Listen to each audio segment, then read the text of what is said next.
All right, let's try this again. Did you miss anything and you don't know why? Okay, I would like to start out by just going through a bunch of sentences, just doing some practice to make sure that we know what we're doing. And then we're going to learn a new declension, and we're going to learn indirect objects today. So very quickly, you'll be able to read more than very boring short sentences. Let's go around the table. And Eva, if you will start, how would you translate philia est ancilla?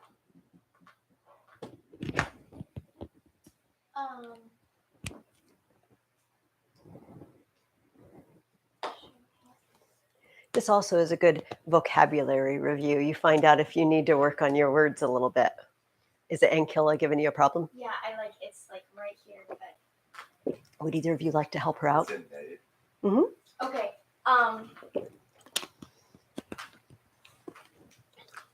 The daughter is the maidservant? Yes, the daughter is the maidservant. It's a little closer so Preston and Isabella can see. Remember that we have two different kinds of sentences. Some sentences have action. Something happens to someone else.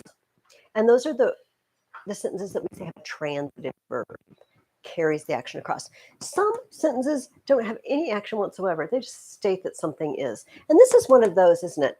Often it has the be verb, is, are, was, were. And the daughter and the maidservant are the same person. I'm just telling you more about someone. And I just wanted to remind you, because I think when I give you have a unit test next week that I'm going to send home with you, and it's going to mention this. We call this a predicate nominative or a predicate noun.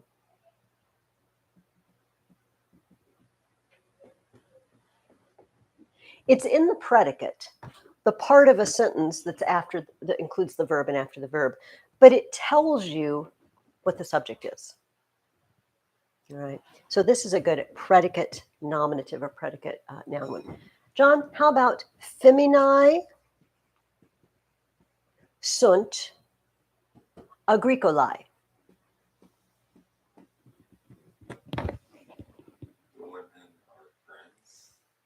They are not friends. That would be amici. Maybe they are friends, but in this sentence, they are also something else.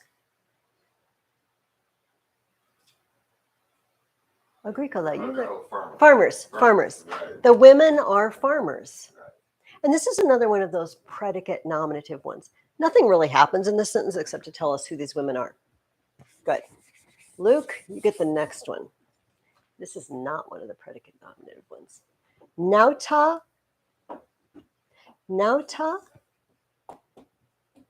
filiam amat. Hey, can I just stop for a moment before we start these? Let's write our first declension endings on the board before we go through the sentences. Here we go. First declension. I, arum, is, as, is. We have singular and plural. We have nominative, genitive, dative, accusative, and ablative. And the only ones we've used so far, nominative. What does a nominative ending mean? What's the word doing in the sentence? What's its job?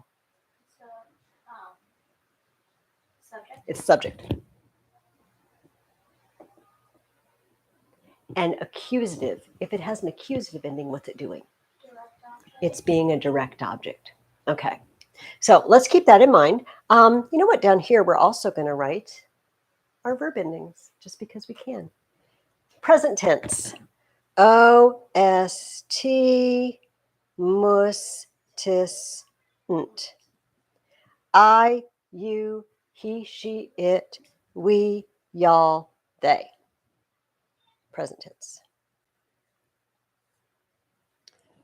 Imperfect tense. Bomb, bas, bot, bomus, botus, bont. Now, if this is, if a mo is I love, can you think of two other ways to translate that word? I do love and I am loving. I do love. I am loving. Those are all okay. How would I translate I'm a bomb? How do I translate an imperfect? I was loving. Was or were? I was loving. You were loving. He sure was loving. And then let's put the future. So we can have all these on the board in front of us and be able to use them. Bo, bis, bit, bimus, bitus, bunt. How would I translate I'm a bow? Will. I will love. It's future will. Okay, so we've got all this on the board. I will tell you flat out, you need to know that. So if you're iffy on any of that, practice that this week. Write out the endings. Practice, go back and review in the chapters that we learned that, okay? But now we're ready, Luke. Nauta filiam amat. The sailor loves the daughter. Beautiful. We know that the sailor is the subject because it's got a nominative ending, and we know that he's loving the daughter because it's accusative. Beautiful. All right. Ava. Oh, you get ankilla again. I didn't even plan that. Ankilla. Kanam. Portabat.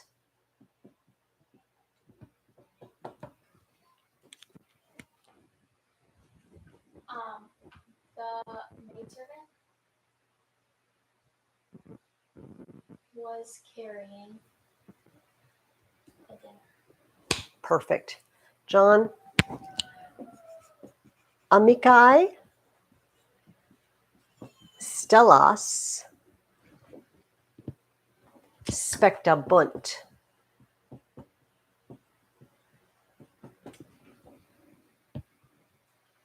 So friends, and then font would be will.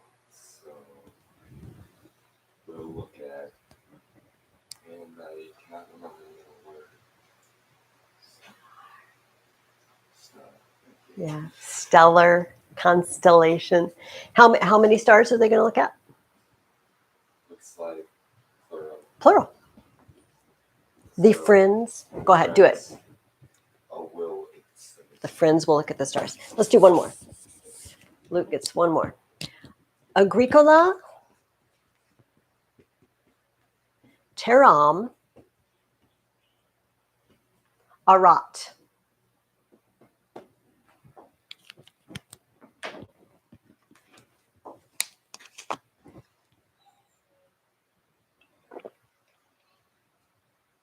The farmer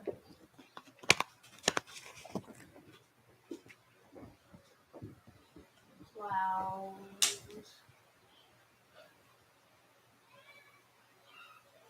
the land. Yeah. How many lands? The land. The land. Beautiful. Beautiful. Okay, you guys got it. You got it. It's all I needed to know. I've not been looking at our mottos, our state mottos. I apologize for that. Let's look at Arizona's state motto. Ditat Deus. God enriches. It says it's from Genesis 14:23. Which is funny because I think of Arizona as being very deserty. It doesn't seem like a real rich, like farmland sort of area. I've never been to Arizona, so have you been to Arizona? I think I have, yeah. I just feel like it's a good motto for a plush, luxurious God enriches. Then it's desert. Maybe they were hoping it would get better.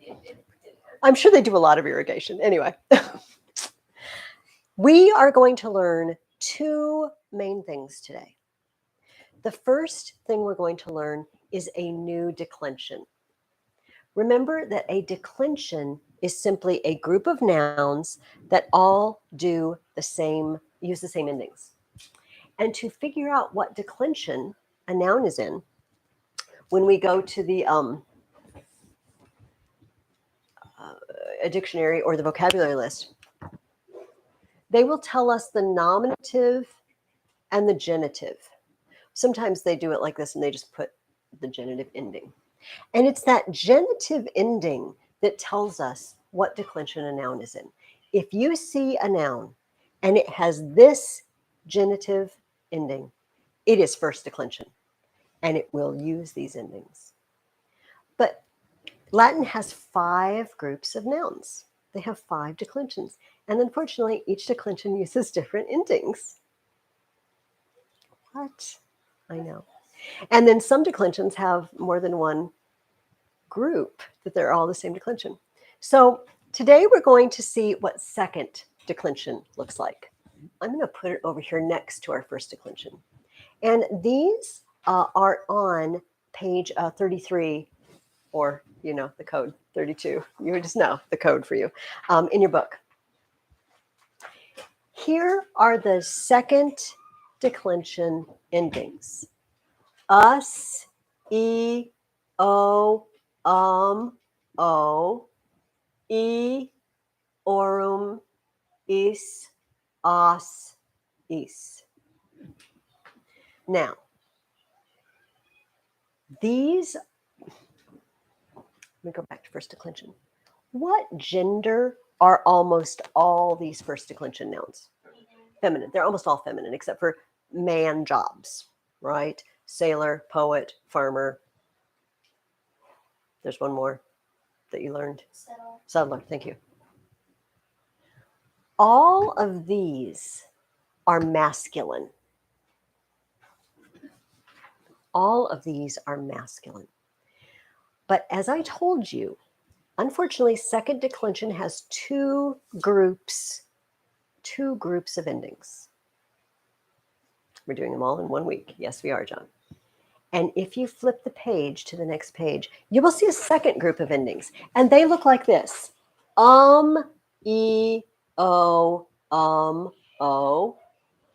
A, orum, is, is. Now, a lot of these are exactly the same.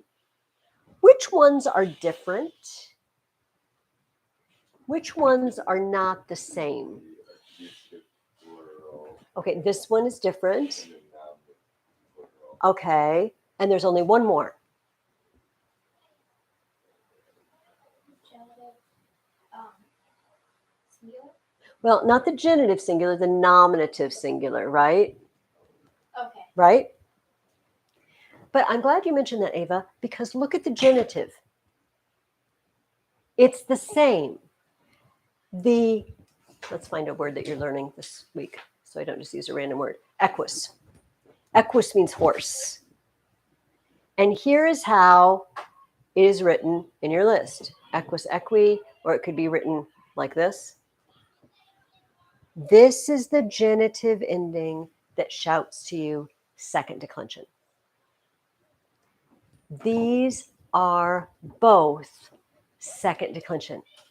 And they're almost exactly the same. These are all masculine, and these are all neuter. The one that's neither masculine nor feminine. In Latin, there are other declensions that have neuter gender in them, and they always do the same thing. Here's what they do. The nominative and the accusative are the same, and the plurals end in A. The nominative and accusative are the same endings, and the plural ones end in A. Every time we run into a neuter noun ever, even when it uses different endings than this, the nominative and accusative will be the same, and the plurals will always end in A. Every time it's neuter. You look like you have a question. So like Agricola? Is that No. See, and here's the thing. Let's take a look at another word you're going to learn today. Donum. Donum means gift. If donum means gift in the singular, then dona means gifts in the plural. And now I have a problem because it's the same ending as my first declension singular, which means if I don't know that dona comes from donum and its second declension neuter, I will not know what to do with it. And I will think maybe it is one of these and it's singular. I am sorry to report this to you. I can see in your face. You don't love this news. You don't love this news. But that's the way it is. So that's why memorizing our words is going to become even more important than it was before. Because I have to know donum. Donum means gift. Now, you might have noticed something. Equus ends in us and donum ends in This is a gift to you. It means I don't have to memorize that equus is masculine and donum is neuter. The ending just tells me this. The donum screams to me, I'm neuter. And the equus screams to me, I'm masculine.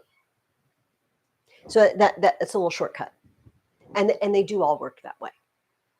There's only one minor exception, but it's not really an exception to this system. If there's a noun in your vocabulary list and it ends in and its second declension, it's going to be neuter, which means its plural is going to end in a. So that helps. If it ends in us, it's going to be masculine. The only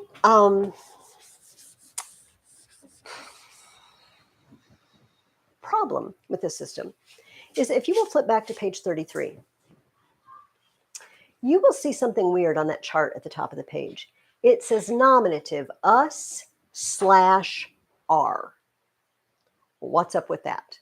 It's really not terrible. The chart below tells you how it works. There are a few second declension nouns. I'm going to see which ones they have given you. Ager, puer, and vir. That end in R. They don't end in us. I don't know why. It's not my fault. Do not blame me. But they come in two groups. Let's take vir first. Viri means man. Here's what I need to know to use vir. I need to know the genitive. I need to know that the noun vir is viri. This does two things for me. It tells me that it's second declension. Because if its genitive ends in I know it's second declension. But it also tells me what the stem is. You know, when we were, let's do puella. Puella, puellae, puellae. I'm not going to do the plural. Puella, got ahead of myself. Puellam, puella. You know, when I go to the genitive and I take away the genitive ending, it tells me what the stem is. I didn't really need to do that because it's pretty obvious.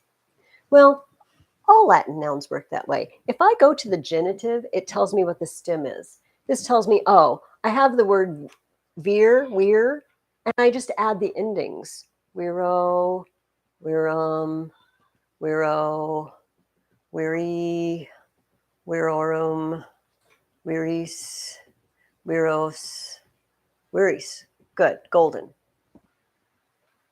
It tells me this is the stem. Now, this may seem obvious to you. Say it. would you put the us on the end of the first one? No. Because this is the word we're. We're, weary. That's the word. That is its nominative form. I do not know what happened in the language that made him drop the us sometimes. So another one in your list that works just the same is puer. Puer, pueri. It means boy. And I look at the genitive and I see right away, oh, that's the stem. Puer is the stem. I just stick the endings onto puer. But there are some pesky ones that do something else. And I will show you one. Ager. Ager means field. And its nominative and genitive are ager, agree. What just I know, that's the right. You're just taking letters away now. Yes, we are. Ager, agree. Now, I take this away, and that's my stem. My stem has no E. If I want to decline, remember decline means just take it through its endings. Ager, agree, agro, agrum, agro, agree, agorum, agrees, agros, agrees. Now, before you hold your head in your hands too long, I want to point out, first of all, that ager is the only word like that you're being given this week. Let's just go to the vocabulary list right now and take a look. And it's the first word on your list. Ager, agree. Now, you're going to have to memorize, you're going to want to memorize, not that ager means field, but ager, agree, because it tells you how to use that noun. And it's only one extra step. And if you say to yourself over and over, ager, agree, field, ager, agree, field, eventually you will not be able to think of the word field without saying both of them in your head. You'll just memorize them together as a unit. And that's the quickest way to do it. When it's one of these are nouns, learn the genitive. We didn't really have to do that with these because they all worked the same way. We got off easy. But the good news is for a lot of these, we don't really have to do that either. Look at the next one, amicus. Yay, it ends in us. So I know right away it's masculine. And it is, in fact, the masculine form of amica. If your friend is a lady, she's an amica. If she's a gentleman. If he's a gentleman, it's amicus. By the way, I should have mentioned that agricola and ager are related, right? Agricola, ager, agree. Farmer works in the field. Amicus, I think we talked about this with amica. Amicable means friendly. Amigo is the Spanish word for friend, because Spanish is really just Latin. Auxilium, auxilii. Now, I note right off the bat, it ends in It's one of my neuters, and sure enough, it has an N after it. It says it's neuter. Auxiliary means like the auxiliary fire department or the helpers. Auxiliary means help or aid. Bellum. Bellum, belly, war. If you are belligerent, you fight all the time. Do not be belligerent. Donum means gift, like donate, donation. Equus, we're back to one of our masculine ones. Horse. Equine or equestrian mean having to do with horses. If you're into equestrian sports, that means you ride horses. Germanus, Germani, brother. I just learned that the word German. So sometimes I read old books and it said, and they were brothers German. What is brothers German? Finally, I looked it up because I got sick and tired of reading this in old books. The two were brothers German. It means you're not half siblings, you're full out siblings, same father and mother. So if all of the members of your family have the same father and mother, you are all brothers and sisters German. Has nothing to do, apparently, with the German people, who are not all brothers and sisters. Maybe if you go back far enough, they are. Anyway, that's why it says German there. Now, hummus, humi. Not related to hummus, which has two M's, which is ground up chickpeas. aka garbanzo beans. Not related. Humus means ground. And I want you to, red alert, it's feminine. I know, the panic in your face. It's like, what? She told me they were masculine. She told me. When I have you read chapter 6 to yourself, it will highlight this fact. Why is round feminine? Okay. Okay, if I wanted to be philosophical, and maybe you don't want to hear this, but it's sort of like the ground receives the seed, and the woman receives the seed and then gives birth, and it's sort of I don't know. Or they just decided. They call countries she. They do call countries she. So like countries are on the ground. Yes, they are on the ground, usually. We actually refer, like the dark humus, the gardeners refer to the dark earth, humus, earth. And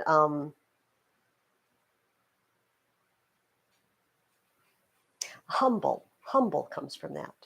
We are dirt, but it's it's a knowledge of what we are. To dust you are, and to dust you will return. It's a self-knowledge that we are creatures. We're not God, not angels. We are made of the ground, and we return to the ground after our bodies die, and it makes us humble, right? Because we know where we come from. Okay, next one. Liberi, liberorum. It says M masculine, PL plural. It is always plural. Why is it always plural? Because it means children. And you can't have one children. You can only have one child.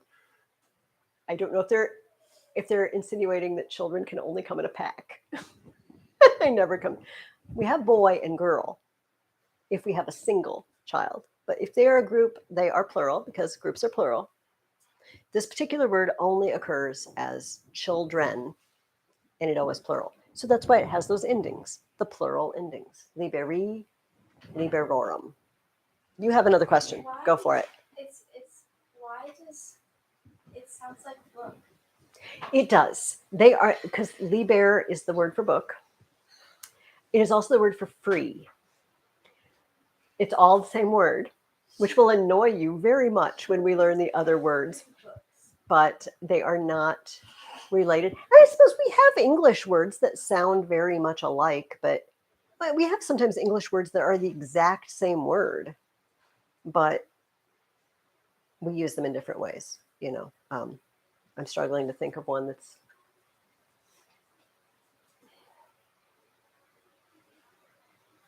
That's not spelled the same. Whole and whole. Whole with a W and whole without a W. I have to think on that. I'm not going to waste our time trying to think of it anymore. Okay, oppidum. Oppidum means town. It's neuter. Puer, pueri. This is one of our R ones. Now, when I learn the fact that it means boy, I'm not going to have to think real hard about whether it's masculine, feminine, or neuter because it's a boy job. Being a boy is a boy job. So it's masculine. No choices. Socius, socii, ally. Social. The people with whom you are socializing are friendly to you in some respect. They may not be your best friend, but you socialize with them. They're like your allies.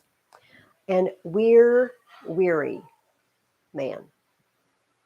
I need to learn ager agri, puer pueri, weary, to know what I'm sticking the endings on. Okay. 3 new verbs at the bottom. I'm going to skip the first one and do the other 2. And then I'm going to come back to the first one. Monstro, monstrari, monstravi, monstratum. It does not mean be a monster. It means demonstrate or show. The word demonstrate comes from this.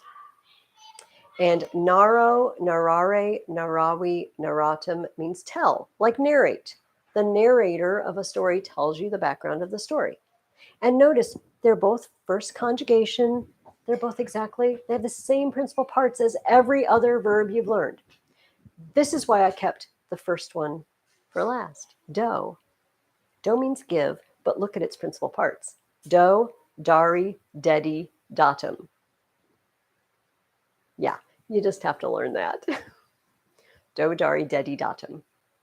Those are the principal parts of do. I don't even know what else to say. You memorize it. It's just the way it is. Do, dari, dedi, datum. But the good news is if you say do, dari, dedi, datum enough times, every time you say do, dari, dedi, datum will just follow in your brain. Do is a very short word, as you can see. And, you know, when we learned amo, which is also a very short word, we learned that I go to the infinitive and I take away the ending, and that's my stem, right? Well, if I do that for do, a very short stem. Do, das, dot, damus, datus, dant. But it's fun when you put the endings on da bomb, da bos, da bot, da bomus, da botus, da bont. See, that's when it gets fun. Da bo, da bis, da bit, da bimus, da bitus, da but. See? We're having a good time already with it. Do, dari, dedi, datus. So we need to memorize that. See, he did this last year. He just likes to rub it in, you guys. All right, we have one more thing to talk about. And it is the indirect object. I'm going to take this away. I'm going to leave our endings on the board here. When, and we talked about this a little bit last week, and you guys felt like you were pretty good, and you were like, sort of get the indirect object thing. Whenever we find a direct object and someone gets the direct object, I gave Luke a book. What did I give? And who got the book? You're the indirect object. That's all there is to it. And we really mostly have indirect objects when we use verbs like give, tell, something you can do for someone else. You know, I called my son. Who's getting my son? Nobody's getting my son. Like, he's coming to dinner. It just doesn't take an indirect object, you know. Not every verb can you work an indirect object into. But if there's someone who's receiving the benefit of the direct object, they are the indirect object. We have two ways of doing this in English. If I may keep using you in your book. I gave Luke a book. If we were to do our English grammar, we would say, what's the verb? Gave. Who gave? I gave what? I gave book. Gave book to who? Gave book to Luke, indirect object. That's how I would do it in English grammar. But I can say the same thing in a different way. And I mean the same thing. I gave a book to Luke. Now in English, everything has now changed. Because I gave book, and what is this? What is to Luke in English grammar? It's a prepositional phrase. This sentence in English has no indirect object. But you know what? We're not speaking English anymore. We're speaking Latin. And by golly, if Luke got the book, Luke's the indirect object. These two sentences are exactly the same in Latin. All we care about in Latin is what got given and who got it. That means when you translate it, these are both okay. I gave the dog a biscuit. I gave a biscuit to the dog. Same exact thing in Latin. Not like a fluffy homemade biscuit, but like a dog biscuit, you know. Our indirect objects, so let's put this back up. Subject. This is our subject line, right? And now we have new endings to deal with. This is our direct object line.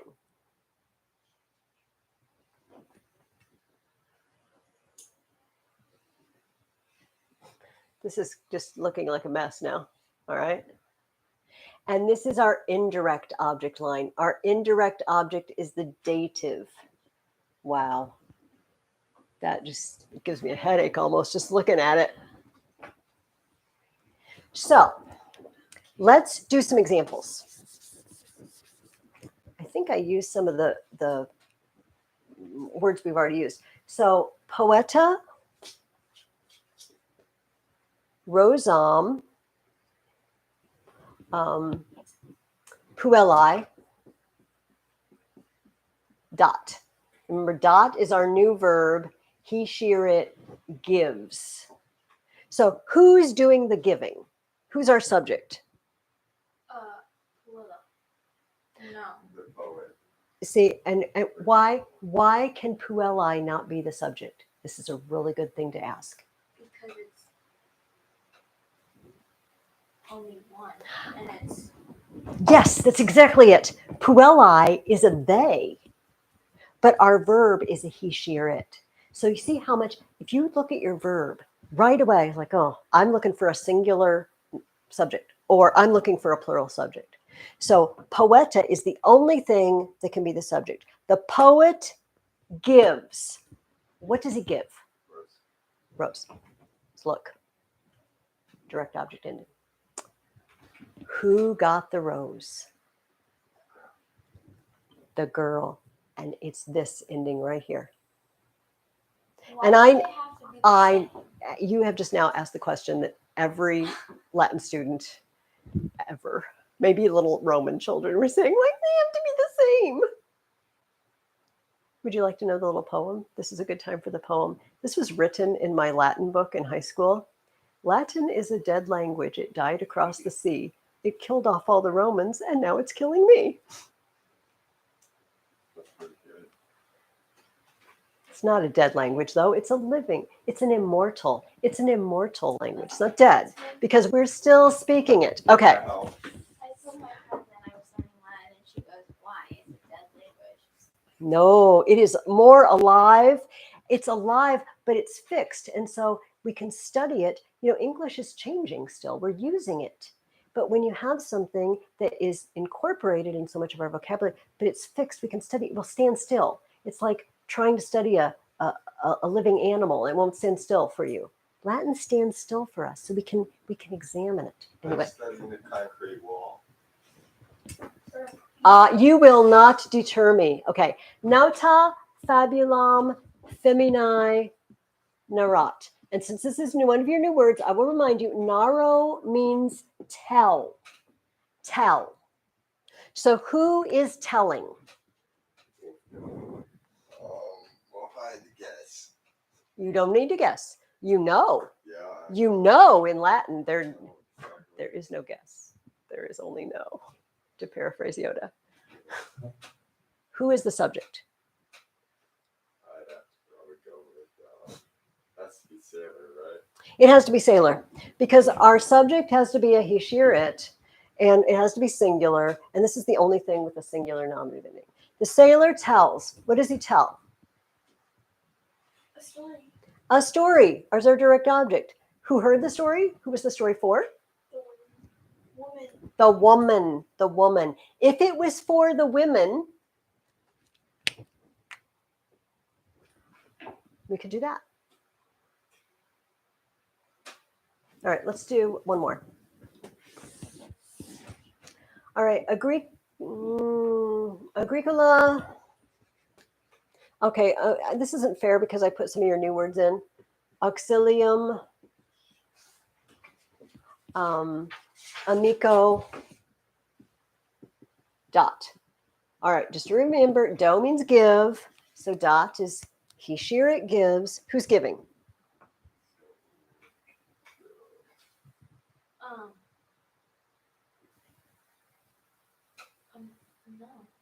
No. We have a problem. Wouldn't the farmer? We have a problem, don't we? Because, and I think I see what your problem is. Auxilium is also nominative. But so either the farmer is giving or the help or aid is giving. And I'm sorry, only one of those makes sense. Sometimes you're going to have an ending Wait. that can be the subject, but it's not. Auxilium, look, what can also be. You see, this can be a subject, but it can also be a direct object. Can this be anything except a subject? No. Process of elimination, this is my subject. Does it make sense? Yeah. The farmer is giving, what is he giving? Help.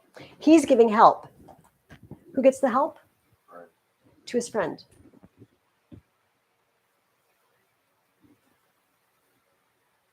Also notice the order I've been writing most of these in. Most of the time, it will be subject, direct object, indirect object, verb. Most of them. But it doesn't have to be. If I switch these around, they're still, this can only be the subject, this can only be the direct object, this can only be the indirect object. Only. All right. So I want you to do the same thing you've been doing. Whether you're using the workbook online and it's divided up for you, or just dividing it up for yourself, read through the vocabulary again, read a section. We are not doing exercise 1 because I don't care about you dividing up into syllables and pouring your energy in that. I'd rather you spent the time reviewing vocabulary. Then read about second declension, go over the chart. We need to learn us, o, e, orm, is, as, is. E, o, a, orm, is, a, is. See if you kind of tap your feet and dance a little bit. It's just easy. It does have a rhythm to it. Now I want you to go through the exercises. And then on page 36, you get another set of sentences about the Trojan War. Yay. Did anybody have trouble with those? Were they okay? Did you, because it's got the words, phrases and words you don't know down below. And then the Latin and science, you might find this interesting and read this to yourself on the top of page 37. It talks about the different Latin that is used in the sciences, but also the words for trees that it says many feminine nouns of the second declension name trees. We met one feminine second declension, humus, ground. It should be masculine, but it's feminine. Apparently, lots of tree names have masculine endings, but they're also feminine. They speculate because they thought the tree spirits were female. The tree nymphs in mythology are always ladies. They are never gentlemen. So they get to be feminine. They suggest that you could look these up in a Latin dictionary. Maybe you'll want to do that. Maybe you won't. John's like, why would I want to do that? Because you love trees. Don't you love trees? Love trees. See, there you go. That's the reason you would do it. Okay, next week, we are going to do, if you look on pages 38 and 39, there is a reading, all right? And it's the 38 and 39, or don't worry, 38 and 39 are just telling you about Roman history. Basically, John and Ava, we're about to go in the other room and do all of this. This is Livy, book 1, okay? So you're good. But on the next page is actually a couple of paragraphs. And it's actually about the birth of Romulus and Remus. Aren't you lucky? Okay. And so they have a paragraph. Here's what you should do.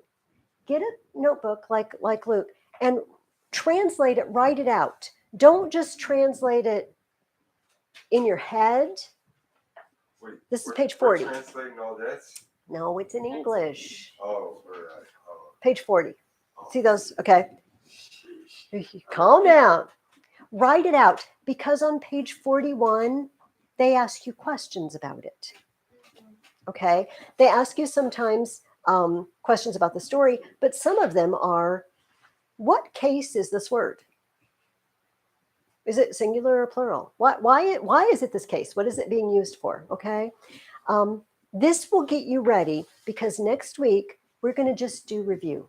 I'm going to make up a boatload of sentences. We're just going to practice on the board.